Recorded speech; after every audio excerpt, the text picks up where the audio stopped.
দীর্ঘ রাজনৈতিক লড়াই এবং সংগ্রামের পর বাংলায় বিজেপি সরকার প্রতিষ্ঠিত হওয়ায় মঙ্গলবার কোচবিহার উত্তর বিধানসভার টাকাগাছ এলাকায় বিজয় উল্লাসে সামিল হলেন বিজেপির কর্মী সমর্থকেরা।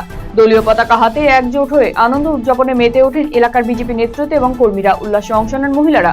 গোটা এলাকায় উৎসবের পরিবেশ সৃষ্টি হয়। শিলিগুড়ি মহকুমার ভোট কর্মীদের বকেয়া পারিশ্রমিকের দাবিকে কেন্দ্র করে উত্তেজনা ছড়ালো মঙ্গলবার। শিলিগুড়ি মাটিগাড়া, নকশালবাড়ি এবং ফাঁসি দেওয়া এলাকার বহু ভোট কর্মী এদিন একত্রিত হয়ে মহকুমা শাসকের দপ্তরে বিক্ষোভ এবং অভিযানে সামিল হন। যদিও প্রশাসনের আশ্বাসে আপাতত আন্দোলন স্থগিত রাখা হলেও নির্দিষ্ট সময়ের মধ্যে টাকা না পেলে ভবিষ্যতে আরো বৃহত্তর আন্দোলনে নামার হুঁশিয়ারি দিয়েছেন ভোট কর্মীরা।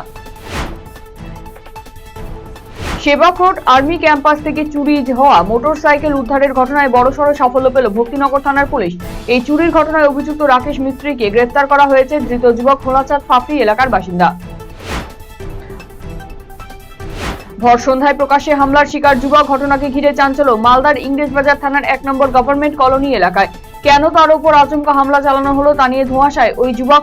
ঘটনায় আতঙ্কিত ওই যুবক এবং তার পরিবারের সদস্যরা। ঘটনার পরিপ্রেক্ষিতে ইংরেজবাজার থানায় অভিযোগ দায়ের করা হয়েছে।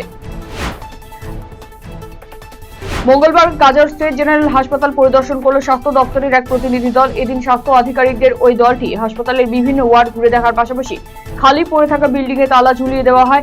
এদিন ব্লক স্বাস্থ্য আধিকারিক আই হক জানান, এদিন হাসপাতালে বিদ্যুৎ ও স্বাস্থ্য উভয় দপ্তরের যৌথ পরিদর্শন করা হলো। রিপোর্ট জেলায় জমা করা হবে। অনুপ্রবেশ ঠেকাতে সীমান্ত জমি অধিগ্রহণ সম্মতি প্রদান। রাজ্য সরকারের 45 দিনের মধ্যে জমি হস্তান্তরের সিদ্ধান্ত। রাজ্যে পালাবদলের পর বিজেপি সরকারের এই সিদ্ধান্তে স্বস্তি প্রকাশ মালদা জেলার হবিবপুর বিধানসভার ধুমপুর গ্রাম পঞ্চায়েতের জোতকুবের এলাকার কৃষকদের।